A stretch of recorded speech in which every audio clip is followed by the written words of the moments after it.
대림절 첫째 주일입니다.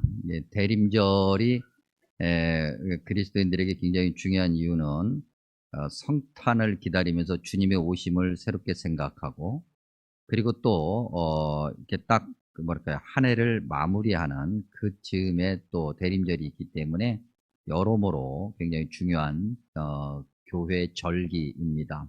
그 첫 번째 주일, 오늘 말씀 마태복음 4장 말씀입니다. 4장 18절에서 22절은 우리에게 너무나도 익숙한 말씀입니다. 그리고 많은 설교자들이 언급하는 본문이기도 하고요. 저와 여러분이 이 마태복음뿐만 아니라 병행 구절을 통해서 무려 주일 예배 시간에 7번이나 나눈 적이 있는 그런 말씀 본문이기도 합니다. 그래서 너무나도 중요하기 때문에 오늘 다시 한번 재확인해 보는데, 왜 이것이 이렇게 중요한가? 자, 마태복음을 한번 우리가 폈다고 할 때 1장부터 보면 첫 번째는 족보 이야기가 나옵니다. 족보 나오고요. 그 다음에 예수님의 탄생, 그리고 예수님이 세례를 받으신 수세, 그리고 난 다음에 예수님께서 광야에 가시죠. 광야에서 이제 훈련을 받으십니다. 시험을 받으시고 그 시험 통과하고 이제 공생애가 시작이 되죠. 그래서 예수님께서 공생애를 처음 시작을 하실 때 하나님 나라 천국 복음을 전파하시면서 제자들을 불러 모으십니다. 그리스도인들, 오늘 저와 여러분처럼 예수님을 믿는 사람들이 다 그 제자가 되는 것이기 때문에 어떻게 보면 복음서의 시작점이잖아요. 그러니까 우리의 믿음이 어떠해야 되며, 우리의 믿음의 자리가 어디여야 되며, 어떤 믿음의 방향성을 가져야 되는가, 그 첫 출발점이기 때문에 굉장히 우리에게 중요한, 성경 어디는 뭐 안 중요하겠습니까만은 특별히 이곳이 매우 중요하다고 하는 거죠. 자, 오늘 그렇게 주님께서 제자로 부르신 그들, 어부들을 통해서 오늘 우리가 어떤 믿음을 가져야 되고 어떻게 믿음의 방향을 설정해야 되는가를 확인해 보고자 합니다. 예수님의 제자가 된다는 것은 결국 예수님을 따른다고 하는 건데, 그리스도인으로서 살아간다는 것은 결국 예수님을 따른다고 하는 건데, 예수님을 따르는 가장 첫 번째 기본적인 모습은 버리는 겁니다. 우리가 기본적으로 가지고 있던 거 말이죠. 버린다고 할 때 우리는 좀, 우리도 알게 모르게 마음 한구석에서 약간의 불안함이 있어요. 염려가 있어요. 야, 이거 다 버리면 나는 그러면 어떻게 살지? 염려하지 마십시오, 여러분. 다 버린다고 해서 우리가 쫄딱 망하고 갑자기 뭐 큰일이 그러지 않습니다. 오히려 안 버려서 문제가 생겼으면 생겼지, 버려서 문제가 되는 건 아닙니다. 일단 버리면 주님이 원하시는 것이 다시 재배열되고, 주님이 원하시는 것을 우리가 담게 되어 있기 때문에 복된 길로 나가게 되는 거거든요. 오늘 말씀해 보니까 우리가 잘 알고 있는 거죠. 제자들이 처음에 예수님을 만났을 때 그물을 버렸고, 그 다음에 배와 아버지를 버렸다 그랬습니다. 20절과 22절의 말씀이죠. 그물과 배는 어부에게는 아주 없어서는 안 되는 생계수단이잖아요. 먹고 사는 문제. 그걸 버려야 되는 거예요. 우리가 예수님을 믿는다고 하는 것은, 교회 다닌다고 하는 것은, 우리가 땅에 발을 딛고 살아갈 때 우리가 늘 뗄래야 뗄 수 없는 그 먹고 사는 문제, 그걸 버려야 되는 겁니다. 그게 안 버려지기 때문에 순서가 잘못 매겨지는 거죠. 버린다고 그래가지고 갑자기 직장을 그만두고 뭐 그런, 물론 때때로는 간혹 가다가 개인적인 특별한 어떤 신앙의 고백과 자리에 의해서 그럴 수도 있지만, 뭐 버린다고 그러니까 직장 오늘 그래 사표 내자, 그런 의미가 아니고, 우리가 마음에서 우리의 신앙의 고백에서 1순위가 되어서는 안 된다고 하는 거죠. 그건 저 뒤로 물러가야 되는 것들이에요. 그 다음에 또 버리는 것이 뭐냐면 아버지를 버린다 그랬습니다. 이때 아버지는 뭘 얘기하냐면, 우리가 살아가는데 정신적으로 의지할 수 있는 우리의 울타리를 얘기하는 거죠. 부모, 친족, 형제, 가족, 내 직장 동료, 내가 좋아하는 친구들, 나를 위로해 줄 것 같고 나의 도움이 될 것 같고 나를 지켜줄 것 같은 그러한 사람과의 관계 말이죠. 그것도 버려야 되는 거예요. 그걸 안 버리기 때문에 우리가 사람에 끌려다니고 이렇게 저렇게 사람에 치이고 사람과 사람 사이에서 갈등이 생겨서 우리가 믿음을 바로 잡지 못하는 일들이 생기게 되는 거거든요. 그 어부가 된다는 것, 제자가 된다고 하는 것, 주님을 따른다고 하는 것은 바로 그 두 가지 것을 기본적으로 버리는 것이다. 오늘 말씀해 보니까 제자들도 그랬습니다. 오늘 말씀해 보니까 시몬과 그의 형제 안드레, 그 다음에 야고보와 요한이 이렇게 버리고 예수님을 따르게 되죠. 그런데 과연 그들이 정말 그렇게 주님이 원하시는 대로 버렸고 계속 버림의 모습으로 끝까지 갔던가? 우리가 복음서 내용을 이미 알고 있습니다. 어지간히 교회 다니는 분들이라고 한다면 복음서 전체 내용을 봤을 때 그들은 버렸으나 버리지 않은 그런 모습을 확인하게 되죠. 버린 것이 아니라 어떻게 보면 바꾼 거죠. 교체한 거예요. 그들이 가지고 있는 것, 그전에 익숙했던 것은 버렸는데 그거 버리고 다른 것을 기대했다는 거죠. 그들은 생각하는 겁니다. 야, 지겹다. 내가 어부로 태어나서 어부로 살다가 어부로 죽는구나. 갈릴리 이 총구석에서 태어나서 이 총구석에서 살다가 이 총구석에서 죽는구나. 그런데 어느 날 아주 놀라운 분을 만나게 되지요. 왠지 모르게 그분에게 믿음이 가고 그분을 따라가면 내 팔자가 바뀔 것 같고, 그래서 그들이 예수님을 따랐어요.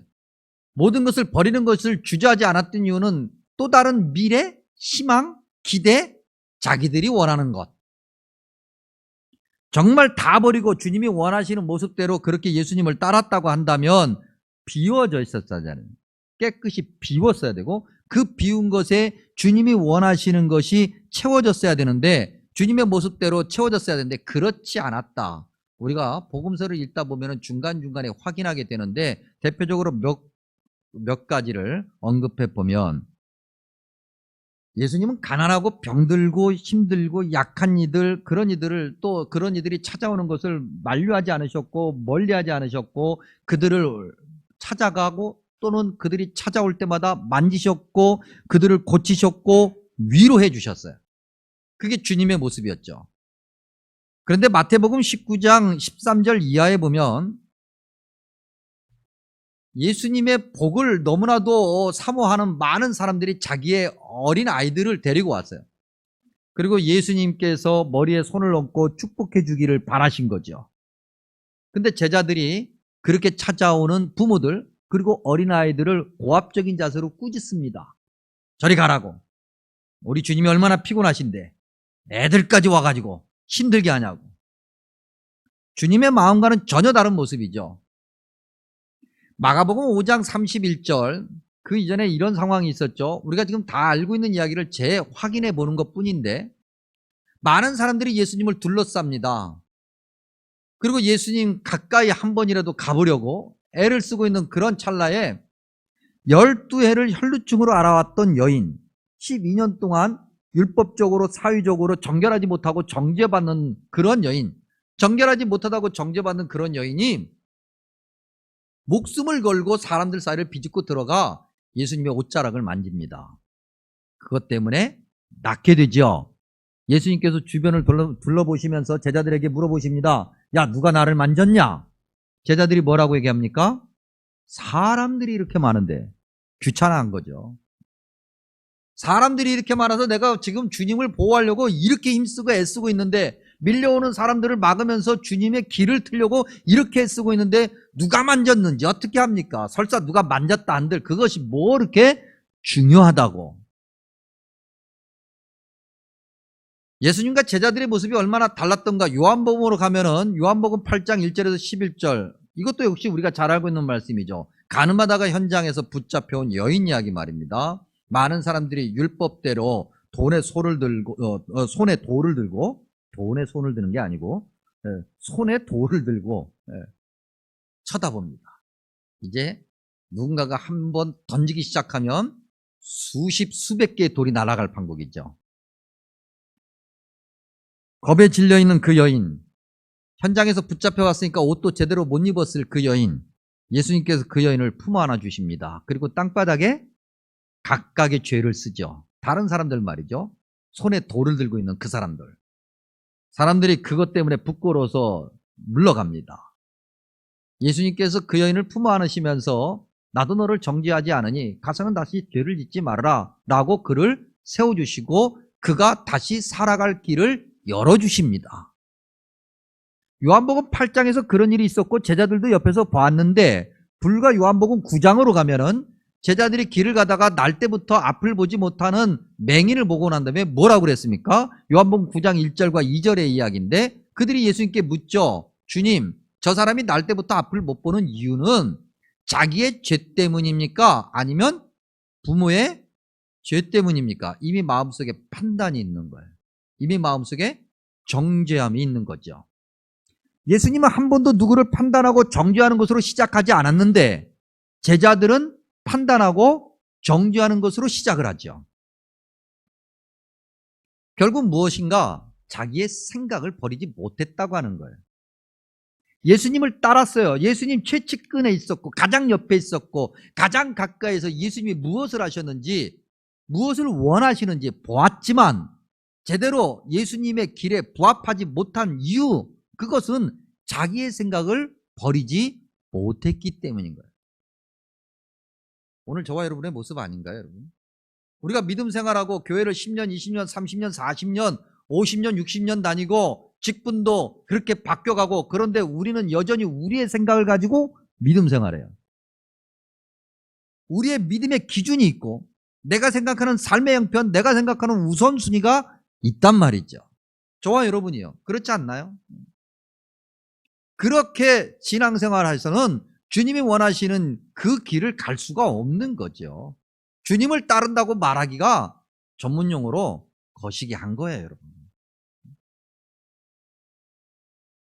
자기 생각을 버리지 못했던 모습을 조금 더 확인해 보면 마가복음 8장 27절 이하에 보면은 예수님께서, 이건 뭐 마태복음에도 나오는 얘기입니다.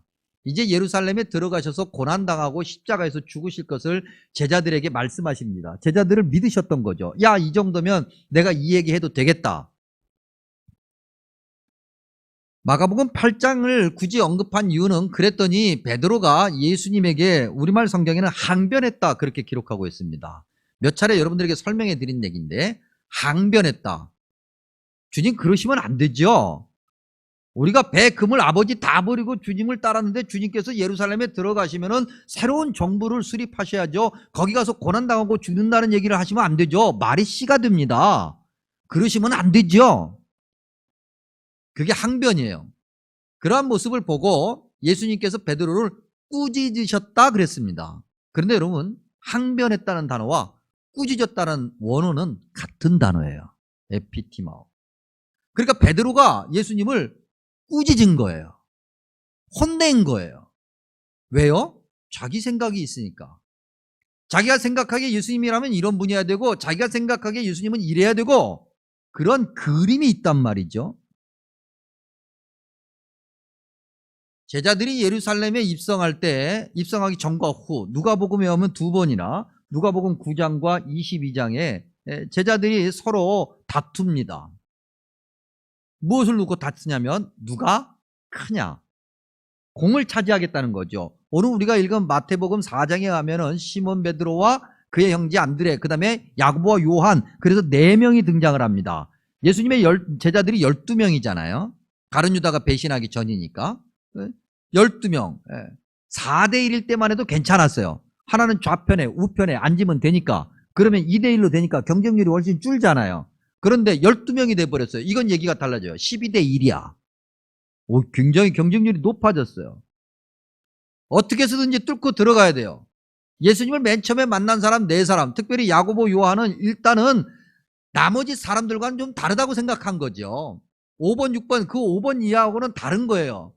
그러니까 거기에서 4명 중에서 누가 1번이고 누가 2번이냐, 우리 둘은 형제지간이니까 야고보와 요한이 하나가 1번 하나가 2번이었으면 좋겠다. 근데 다 예수님의 제자들이 똑같이 다 1번과 2번의 자리에 가고 싶으셨던 거예요. 그래서 서로 싸운 거라. 오늘도 저와 여러분이 그런 믿음의 기준을 가지고 살아가요. 아, 주님이라면 이래야지요.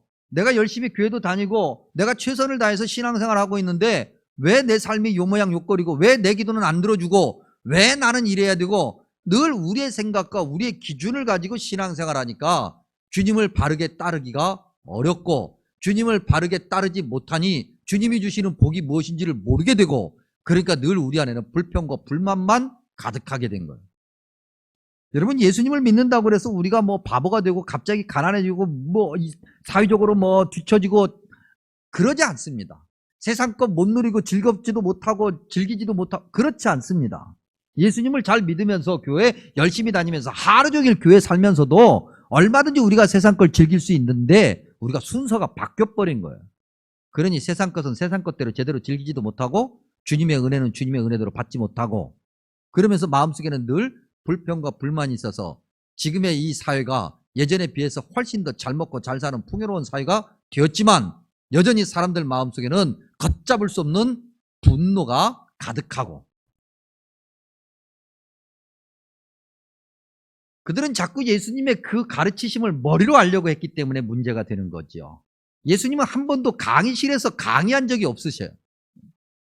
한 번도 예수님은 말로 뭔가를 이야기하신 적이 없으셔요. 몸으로 행동으로 보여주셨단 말입니다. 사람들을 만지셨고 사람들의 아픔을 함께 하셨고 그들이 원하는 것을 주셨단 말이죠. 예수님은 한 번도 화려한 곳을 찾지 않으셨어요. 어쩌다 화려한 곳에 가셨다 할지라도 그곳에 머무려고 하지 않으셨어요. 늘 한적한 곳, 광야, 하나님과만 소통할 수 있는 곳, 조용한 곳, 내가 그 다음에 어떤 믿음의 모습으로 더 성장할까를 그렇게 고민하며 기도하며 하나님의 음성을 들을 수 있는 그곳을 찾아가셨는데 제자들은 그렇지 않아요. 예수님은 말로만이 아니라 제자들도 역시 몸으로 행동으로 섬기기를 바라서 요한복음 13장에 하면은 그들의 발을 씻기셨고 우리는 그들의 발을 씻기신 예수님의 모습을 보면서 감동은 하고 예수님께서 내 발을 씻기실까 그렇게 기대는 하는데 우리가 누군가의 발을 날마다 씻기려고 하지는 않아요. 그러니 십자가의 길을 가기가 어려워지는 거죠. 십자가의 길은 여러분 결코 환영받는 길이 아니지 않습니까? 멸시받고 천대받고 조롱받고 말이죠. 사람들이 에휴. 그런데 그 길을 주님은 마다하지 않고 가셨고 그 길을 가라고 제자들을 부르셨고 그런 제자들에게 의롭다고 영생을 그렇게 불러주시고 약속해 주셨는데 제자들이 따라갔던가? 오늘 저와 여러분은 그런 믿음의 길을 따라가고 있는가? 우리는 질문해 봅니다. 왜 어불까? 왜 어불까? 왜 예수님께서 제자로 부르실 때 어부들을 부르셨을까? 어부들이 버릴 게 뭐 있다고? 버려봐야 그거 얼마나 된다고요? 좀 우리가 비유를 들면은 우리가 예수님을 따르기 위해서 그래 내가 가지고 있는 거 버려야지. 그래서 주머니 속에 있는 거 탈탈 털어서 33,000원 버린 것과 어떤 사람이 한 30억 버린 건 효과가 다르잖아요. 사람들이 보기에 우와 저 사람이 예수님을 따르기 위해서 33,000원 버렸대. 3,300원 아니고 33,000원. 우와 대단한데? 그런 사람은 별로 없어요. 근데 예수님을 따르기 위해서 저 사람이 30억을 버렸대. 300억을 버렸대. 그러면 사람들이 감탄하잖아요. 그러니까 좀 그렇게 좀 효과적으로 좀 요즘 흔히 쓰는 얘기로 좀 임팩트 있게 말이죠. 좀 그렇게 하시면 좋았을 텐데 예수님은 그러지 않고 어부들을 고르셨어요. 왜 그러셨을까? 예수님 당시 어부라고 하는 직업을 잠깐 살펴보면 참 천대받는 직업이에요. 예수님 사회에 고대 사회에 이 어부라는 직업은 거의 99% 문맹이었을 거예요. 특별히 그들이 살고 있었던 갈릴리 지역 말입니다. 이 갈릴리라고 하는 큰 호수를 중심으로 해서 유대인 땅과 이방인 땅이 서로 섞여 있는 곳이에요. 배 타고 저 위쪽에서 아래로 남쪽에서 위로 올라가다 보니까 서로 바다 한가운데서 만나기도 하고 서로 무역도 주고받다 보니까 서로 섞이기도 하고 혼용되던 것. 즉 예루살렘에 있는 고귀한 사람들이 보기에는 말이죠. 율법적으로나 사회적으로나 경제적으로나 뭘로 봐도 변방이고 시골이고 불순하고 깨끗하지 못하고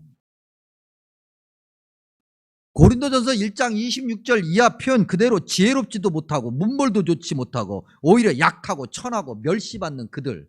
왜 그들을 택하셨을까? 사람을 낚는 어부가 되겠다고 하신 말씀, 그 말씀이 곧 어부의 의미가 있기 때문일까? 아니면 어부라는 직업이 주님이 원하시는 어떤 의미를 담고 있기 때문일까? 뭐 때문에? 왜? 사회적으로 가장 밑바닥에 있다고 해도 과언이 아닌 그들을 제자로 부르시고 그들이 가지고 있는 그야말로 코딱지만한 거, 쥐꼬리만한 거 그걸 다 버리라고 하셨고 제자들은 또 그렇게 버렸고 그렇다고 한다면 그 시대하고 비교할 수 없는 지금의 시대를 살아가고 있는 저와 여러분은 버리는 것에 주저할 이유가 전혀 없죠. 그렇지 않습니까, 여러분? 그들이 그 정말 코딱지만한 것을 가지고 있는 그들이 예수님을 만나고 그들이 가지고 있는 그거라도 다 버렸다고 한다면 오늘 저와 여러분이 못 버릴 게 뭐 있겠어요? 그들보다 훨씬 나은데 우리는. 더 많이 가지고 있는데. 그래서 주님께서 어부들을 선택하셨나? 제자들이 얘기합니다. 이 마가복음 10장 28절에서 31절 이야기인데 우리가 다 버리고 주님을 따랐습니다. 여러분 근데 그 얘기 전에 어떤 부자 청년이 예수님께 다가옵니다. 그리고 이야기하죠. 내가 어렸을 때부터 모태신앙으로서 모든 걸 다 지키면서 잘했습니다. 나 잘했죠. 나 이 정도면 천국 가죠. 그랬더니 예수님께서 아주 훌륭해, 대단해, 멋있어. 근데 딱 한 가지 부족해. 그게 뭔데요? 너가 가지고 있는 모든 것을 팔아서 가난한 자들에게 주고 나를 따라와라. 그랬더니 그가 뭐 했다고요? 근심했다 그랬어요. 못하겠다는 거잖아요.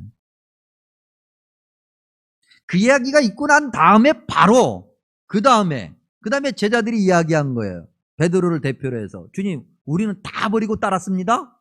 우리는 다 버린 거 맞지요? 예수님께서 말씀하십니다. 먼저 된 자가 나중되고 나중된 자가 먼저 된다. 바꿔 얘기하면 니들도 마찬가지야. 버리지 못해서 문제가 되는 겁니다. 가지고 있어서 문제가 되는 거죠. 버리면 주님께서 채워주실 건데 주님이 원하시는 모습으로 그렇게 가게끔 할 건데 그리고 보니 성경에 어부들이 가장 밑바닥에 있는 줄 알았는데 그 어부들보다 더 밑바닥에 있는 이들이 있었다. 방금 전에 언급했던 12회를 혈루증으로 앓던 여인, 귀신 들리는 딸을 고치기 위해서 사방팔방 다니면서 모든 것을 다 버렸던 여인, 나병으로 멸시받던 이들, 중풍병으로 멸시받던 이들, 어부조차도 무시하고 저주하고 판단했던 소경, 앞을 못 보는 맹인들, 그리고 이른도 없이 빚도 없이 십자가의 자리까지 끝까지 따라갔던 여인들. 어찌 보면 어부보다 못한 자들이었어요. 그들은 아마도 그야말로 버릴 것이 더 이상 없기 때문에 주님을 끝까지 따랐을까요? 조그마한 거라도 코딱지만한 거라도 가지고 있으면 주님을 제대로 따르지 못하는 거죠. 오늘 어떻습니까 여러분? 저와 여러분은 다 버리고 계십니까? 아니면 아직도 가지고 계십니까? 아니면 버렸는데 굳이 안 가져도 되는 걸 다시 주워 담고 계십니까? 그리고도 주님을 향해서 다 버렸는데요. 버렸잖아요. 이 이상 뭘 어떻게 해요? 최선을 다하고 있는데. 그러니 주님이라면 내게 이 정도는 해 주셔야죠. 이런 믿음을 혹시 가지고 있지는 않습니까? 예수님을 따른다고 하는 것은, 제자로 살아간다고 하는 것은, 그리스도인이 된다고 하는 것은, 교회를 다닌다고 하는 것은, 천국 백성으로서 살아간다고 하는 것은 결국 물리적인 변화를 말하는 것이 아닌 것 같습니다. 잠깐 여기저기 살짝살짝 변하고 형태는 그대로 남아있는 그거 말고 말이죠. 완전히 타서 없어지는 재가 되어버리는 화학적 변화 말이죠. 완전히 180도 확 변하는 것, 전혀 알아볼 수 없을 정도로 변하는 것, 그것이 주님이 원하시는 변화입니다. 그것이 주님이 원하시는 주님을 따릅니다. 우리는 성경을 읽으면서 너무나도 가볍게 여기고 휙 지나가는 표현들이 굉장히 많이 있습니다. 그런 사건들도 많이 있고요. 그 중에 하나가 오늘 예수님께서 어부들을 제자로 부르시면서 하셨던 말씀이에요. 사람을 낚는다. 사람을 낚는다는 게 뭘까요, 여러분? 이 표현을 가지고 고민하고 이 표현이 과연 뭐고 나는 어떻게 해야 사람을 낚을까? 이런 거에 대해서 심각하게 고민하며 기도해 보신 분 혹시 계십니까? 저는 낚시를 해본 적이 없습니다. 그래서 낚시가 뭔지를 잘 모르겠어요. 그래서 한번 말씀 준비하면서 인터넷을 이렇게 뒤지다가 도시어부라고 하는 프로그램을 봤습니다. 혹시 보신 분 계십니까? 도시어부. 네. 하여튼 출렁거리는 배에 앉으셔가지고 그 유명한 분들이 앉으셔가지고 하루 종일 막 땡볕에 그러면서 그 낚시를 하시더라고요. 저는 낚시를 좋아하시는 분들에게 좀 죄송합니다만 잘 이해가 안 되는 장면이었어요. 저걸 배 타고 나가가지고 왜 저러고 하루 종일 저렇게 힘들게 멀미해가면서 앉아있을까? 뭐 그런 생각을 살짝 해보긴 했는데, 물론 낚시 맛을 제가 몰라서 그러겠죠. 근데 낚시하러 가서 물론 뭐 물반 고기반 뭐 그런다고 그래서 곧바로 막 고기가 막 낚싯대만 딱 던지면 곧바로 막 고기가 팍팍 물고 그런 건 아닌 듯 싶어요. 낚시하시는 분들 맞죠? 고기를 끄떡거리는 분들이 계시는데, 고기가 생각보다 물고기가 생각보다 영리한가 봐요. 그래서 나 잡아봐라 하고서는 요리조리 잘 도망다니는 것 같습니다. 물고기도 그런데 사람을 낚는다고요? 사람이 얼마나 영악한데, 얼마나 영특한데, 얼마나 요리조리 잘 빠져다니는데 그러잖아요. 저와 여러분. 그래요 안 그래요? 안 그런 척하고 계시지 말고. 핑계도 많고 방법도 많고 얼마든지 피할 길들을 얼마든지 만들어 놓고 있잖아요. 연말이 됐습니다. 이렇게 우리 한번 봉사해 봅시다. 그러면 핑계가 막 수백 수천 가지가 나와. 근데 사람을 낚아. 나나 안 낚이면 다행이다. 이런 생각으로 살아가는데 내가 누군가를 낚는다고요? 어림도 없지. 근데 주님은 우리를 통해서 사람을 낚으시겠다고 그래요. 어떻게? 우리가 어떻게? 방금 이야기한 것처럼 버렸을 때, 그리고 계속 버릴 때, 그리고 십자가의 길을 갈 때 주님께서 우리를 사용하시는 거죠. 찬송 한번 보겠습니다. 찬송 216장 한번 우리가 찬양했던 내용인데 216장을 한번 펴보시죠. 저희 교우 가운데 어떤 분이 저한테 목사님은 노래를 너무 잘하시기 때문에 이 찬송을 딱 하면 가사가 막 탁탁 눈에 들어오고 그러는지 모르겠지만 당신은 노래를 잘 못해서 음표 따라가다가 가사를 잘 못 본다고 그렇게 말씀하시는 분 계신데, 뭐 꼭 노래를 잘해서가 아니라요. 찬송을 하도 많이 하다 보면 이제는 그 가사가 눈에 들어오게 되죠. 그러니까 찬송 많이 하십시오, 여러분. 근데 오늘 또 찬양하면서 혹시 우리가 이런 고백을 분명히 하고 말씀을 듣고 있거든요. 근데 우리가 제대로 고백을 했었나 한번 재확인해 보기 위해서 216장 한번 펴보면 1절과 3절, 4절 가사를 한번 보면요. 1절은 성자의 귀한 몸, 즉 예수님을 이야기하죠. 우리는 지금 대림절 기간을 보내고 있습니다. 성자의 귀한 몸, 날 위하여 버리신 그 사랑 고마워라. 그것 때문에 우리가 천국 백성이 되었고 영생을 약속받은 자녀로 살아가는 거죠. 내 머리 숙여서 주님께 비는 말, 나 무엇 주님께 바치리까. 이게 기도예요. 기도라고 하는 것은 이렇게 머리를 숙여서 주님께서 말씀하시는 대로 주님이 원하시는 것을 바치는 것, 버리는 것. 그것이 주님을 따르는 자의 모습이죠. 우리가 이미 고백한 거죠. 찬양을 통해서. 3절 볼까요? 주님의 십자가 나도 지고 신실한 믿음과 마음으로, 신실하다고 하는 것은 변함이 없다는 얘기입니다. 변함없이 늘 주님을 향해서 그런 마음으로 형제의 사랑과 친절한 위로를, 여러분 형제를 사랑한다고 하는 것, 친절한 위로를 베푼다고 하는 것은 말로 되는 게 아니죠. 삶에서 같이 부딪히며 그 아픔의 자리에 같이 있을 때 내가 낮아지고 내가 땀 흘려 누군가를 섬길 때 이게 확인이 되는 거잖아요. 그리고 그러한 모습을 네게나 누구에게나 베풀게 하옵소서. 그 다음에 4절 볼까요? 만 가지 은혜, 셀 수 없는 은혜라고 하는 거죠. 셀 수 없는 은혜를 받았으니 내 평생 슬프나 즐거우나, 여러분 이것이 우리의 기준이 될 수 없는 거예요. 슬플 때도 있고 즐거울 때도 있죠. 그러나 그렇다고 해서 거기에 휩쓸리는 그러한 믿음이 아니라, 우리의 기준이 아니라 이 몸을 온전히 주님께 바치는 거예요.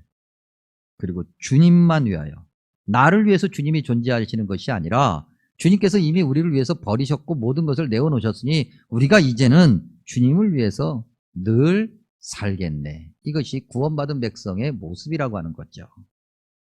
우리는 이런 고백을 이미 했습니다. 그리고 말씀을 듣고 있습니다. 대림절 기간입니다. 우리는 주님을 따르는 그리스도인들이고 교회 다니는 사람이고 그래야만 합니다. 이제 어떻게 살아가야 될까? 말씀을 통해서 분명히 우리에게 알려주셨으니 그 말씀대로 살아가야 되겠죠. 그리고 오늘 이 말씀의 결론 같은 마가복음 8장 34절, 우리가 다 알고 있는 말씀이죠. 다시 한번 확인해 보면, 누구든지 나를 따라오려거든, 바꿔 말하면 누구든지 사람을 낚는 어부가 되려면, 바꿔 말하면 누구든지 그리스도인이고 교회 다니는 사람이라고 한다면 자기를 부인하고 버리고 자기 십자가를 지고 나를 따를 것이니라. 아멘. 기도합니다. 자비롭고 은혜로우신 아버지 하나님, 참으로 감사합니다. 주님께서 주신 은혜로 천국 백성 되었고 주님께서 의롭다고 인정해 주셨기 때문에 하루하루를 주님의 자녀로 살아갈 수 있습니다. 주님, 이 고백, 이 귀한 고백, 이 귀한 은혜가 우리 삶에서 변하지 않게 하시고 또한 우리 삶을 통해서 세상이 알게 하여 주시옵소서. 아버지 하나님, 이제 남은 한 달 대림절 기간, 금년 안에도 주님이 원하시는 대로 엎드려 순종하는 기간이 되게 하시고 더욱더 주님께 가까이 가며 충성하는 귀한 시간이 되게 해 주옵소서. 그러나 우리의 연약함을 긍휼히 여기시어 우리가 혹여라도 세상 것 때문에 시험에 들지 않도록 지켜주시고 채워주시고 인도하여 주시옵소서. 온전히 주님을 따르는 자로 그렇게 주님께 영광을 올리고 다시 그것으로 복을 받는 주님의 백성 삼아 주옵소서. 예수님의 이름으로 간절히 축복하며 기도하옵나이다. 아멘.